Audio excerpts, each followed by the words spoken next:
This is the podcast that we ask our guests from in front and behind the camera, how did they get their foot in the door? What was the key to unlocking their success? What's their story? Want anything done right, you gotta do it yourself. Our guest today has been an actor for over 4 decades.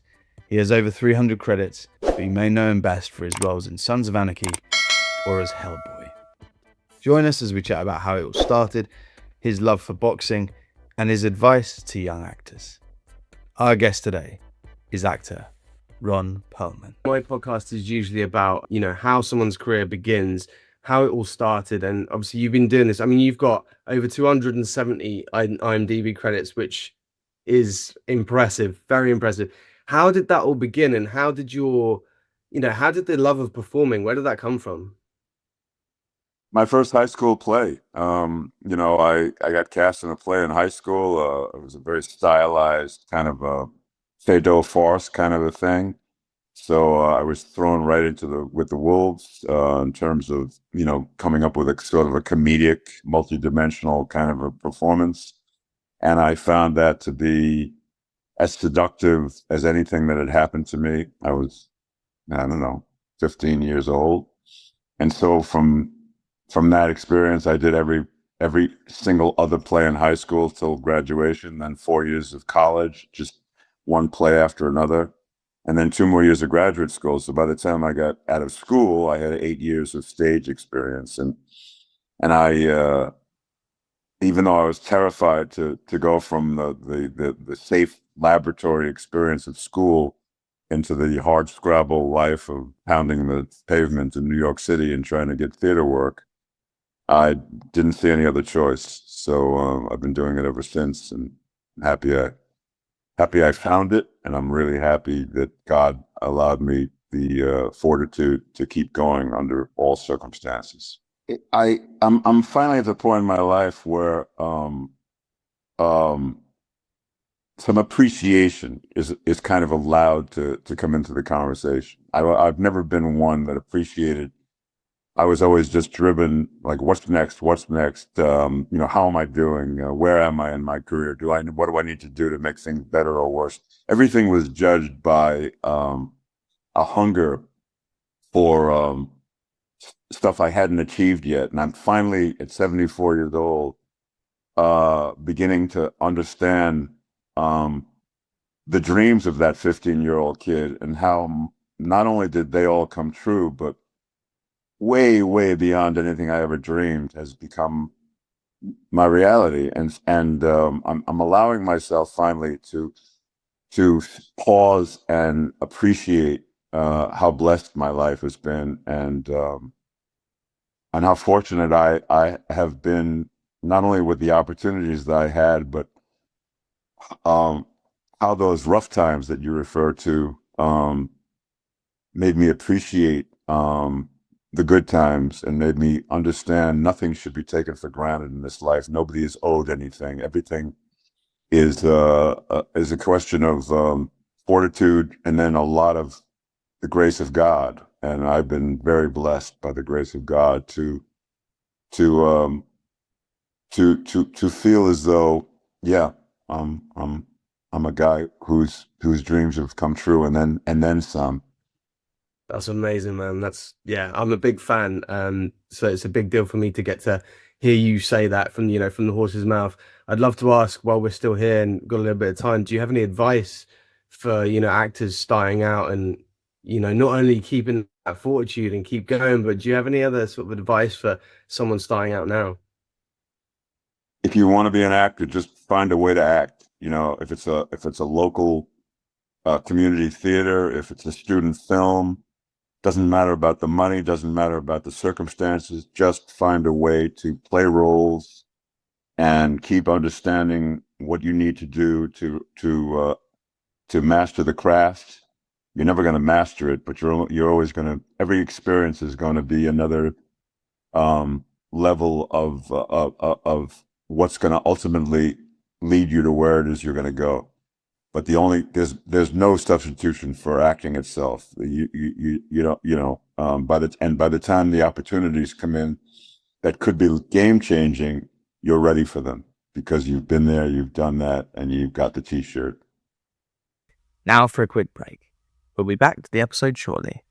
If you enjoyed this episode and want to support us, get early access and exclusive content and episodes, click to join our YouTube channel and become a member now.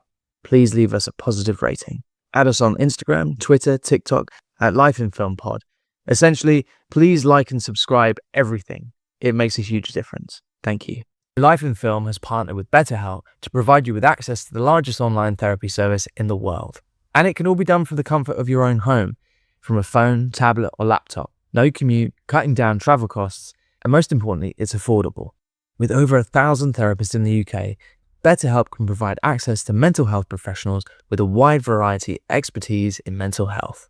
If you need someone to talk to and you're thinking of giving therapy a go, BetterHelp is a great option.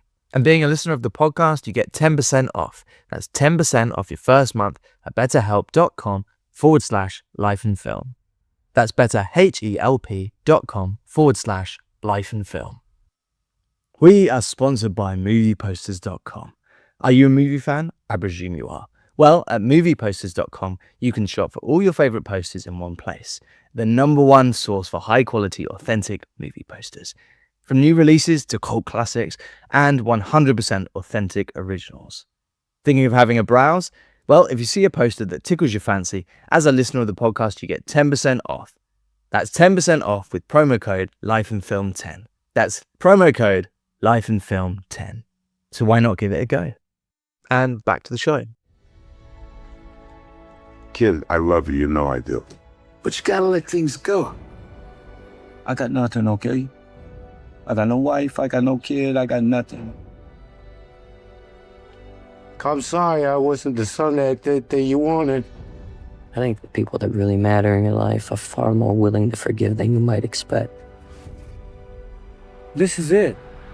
This is everything. This film is a delight. I absolutely loved it. And it's funny having this sort of genre. You kind of worry that it's a tired genre. These films have been done before, but they really found something different to do with this. And I just thought it was fantastic. How did your involvement, how did that come about for you? Well, Jack and I go back. We did a movie about 48 years ago called Outlander, and became fast pals, stayed friends over the years. And then when he wrote this and was able to find the financing for this, reached out and said, there's this part I'd love for you to read and consider, and we were off to the races. Mm-hmm.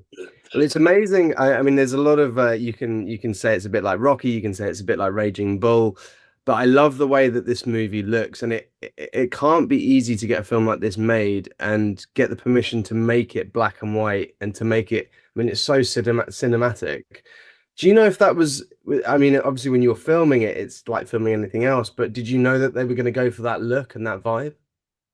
I did not until we were underway. And yes, it's incredibly difficult to get any film made. The gestation period, the average gestation period, if you go back to every best film Oscar in the history of over 100 years or whatever that is, it's between 7 and 15 years to get a film made. That means that a lot of people said no, a lot of doors slammed in your face. It's particularly hard these days to get somebody to finance a film that's shot in black and white. I don't know why. I feel as though I personally have a kind of a predilection for things in black and white. I have a sign that I have on the freeway. Some people say, please, food and drinks. I say I stop for black and white. If I'm channel surfing and there's something in black and white, I stop. I get comfortable and I watch it. I find it compelling, and I don't know why people designate it as some poor relation, but there you have it. Yeah, no, it really adds something to this, and I don't know if I was going a little bit mad, but there were moments where there's something of color on the screen, or there was little moments where there was kind of a slight change in the color, and I don't know if that was the copy I was watching, but it fitted perfectly. And there was when he put I can't remember what the item was on the gravestone. It looked like that was in color, but I don't know that because I was watching it on such a small screen. But yeah, beautifully done, beautifully done. And this movie, it's not your first boxing movie. How did you prepare for this? Playing, you're his coach, you're his mentor. What was the preparation like? Well, luckily, I've been a fan of boxing for my whole life, and even more luckily, I was alive for the entire length and breadth of the career of Muhammad Ali, which was an extraordinary span of watching the greatest moments in boxing history.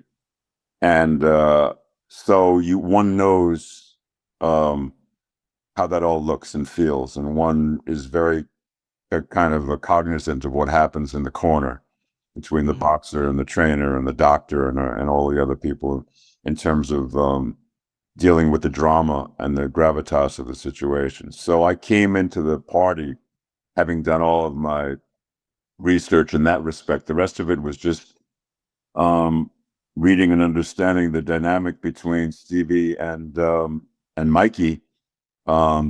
There's a lot to go on because they've known each other for 25 years. According to the storytelling, Mikey walks into the gym when he's 14 years old, and in no time flat, Stevie recognizes, oh my God, this kid's got that extra gear that maybe will take him all the way. And so he pays special attention to him. And then when he gets to understand the pain that Mikey is kind of navigating his way through because of uncomfortable situations at home, Stevie sees an opportunity to take him under his wing in a more personal way. So there's kind of a surrogate father and son relationship on top of the professional one. And so there was a lot to play with, and there was a lot to recognize and to rise to. It has an incredible cast as well. Not only yourself, but I mean, there's some magnificent actors in there, and obviously Michael's performance at the helm of it is absolutely incredible. And it really does, like, not just because it's black and white, but it does really remind me of Raging Bull. And when you come to like the fight sequences with things like this, it must be hard. I mean, I'm sure Jack, being first-time director, it must have been hard to make those fights different, to make it impactful and everything else. But he did such a great job. And the end fight, I was watching it thinking, how are they going to make this different? How are they going to not, do a Rocky where he loses? Or, I don't want to give anything away to the audience that haven't seen it, but they hit it perfectly. It has such a great ending. It's one of those things where you think, oh, I might have seen this before, but there was a lot of surprises in this film. You mentioned there that you're a boxing fan, and I'd love to ask, do you have, you mentioned Muhammad Ali. Do you have a boxer over the years that has been your favorite, or a favorite fight in particular? Well, Ali, every time out, made it the favorite fight you've ever seen. Every single fight there was a kind of a humanity and a vulnerability because of that humanity to Muhammad, where you were constantly worried he was going to get his block knocked off. Amazing, man. Thank you so much. And I want to say quickly, I've worked with the wonderful Tommy Flanagan a few times, and I texted him to say that I was speaking to you today, and he was like, send him some big love. So send him big love from me. There's only one Tommy Flanagan, man. He's an amazing character and a beautiful, beautiful man, and I love him. So if you see him again, big love back. I will do. Well, Ron, thank you so much. It's been a real pleasure, and all the best with this film. It's wicked, man, and you're wicked in it as always. Pleasure is mine. Good luck to you, my friend. If you enjoyed this episode and you want to support us, get early access and exclusive content, all ad-free, click and join the Life in Film YouTube channel and become a member now. Thank you to our guest Ron, and thank you to the team at 42 West. As always, thank you to our sponsors, Betterhelp and movieposters.com.